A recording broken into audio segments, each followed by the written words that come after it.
The thing that we discuss, of course, we have to discuss Beyond Meat because it's still pulling back down at 2% down.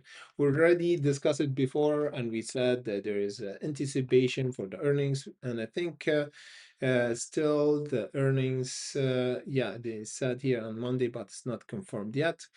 We got the SEC filing Q4 received a Nasdaq deficiency letter. Yes, this is 3 days ago.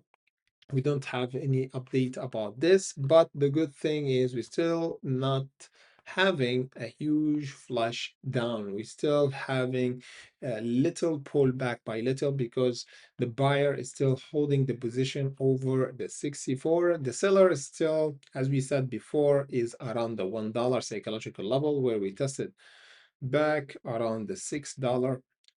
And as a reminder, guys, remember our content always for education purposes only.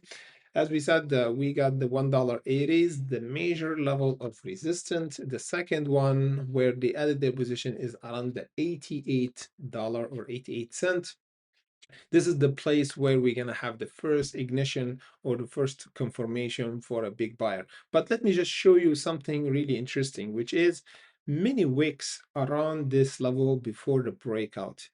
Let me just zoom in for you guys to see it clearly. We got interesting level here.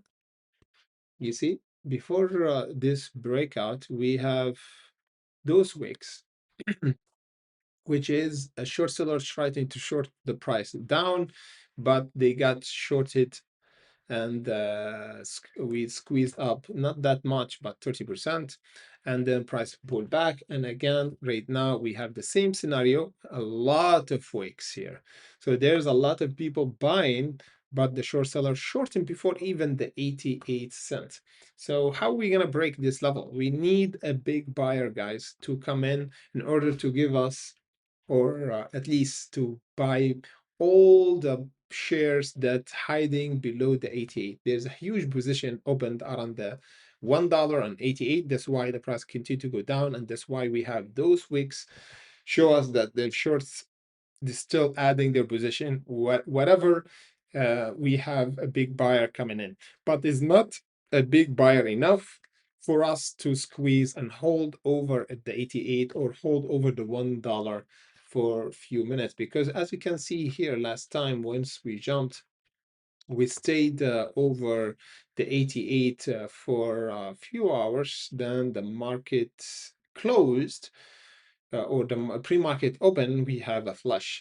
So you see, we don't have consistency, and we don't have holding up over this level of resistance or this support, the 88. So this time or the next time, if we broke, we need to hold at least over the 88, or the best confirmation that we're gonna squeeze is holding over the 105 to go toward the 125 and 157 for the next time. This is will be confirmed one like almost 90% that we got a squeeze, or the short seller got squeezed, and we're gonna have a continuation, not a huge pullback after the jump. This is the most important thing to know, that we start to correct, because sometimes you get in and you don't know if we are starting correcting or not.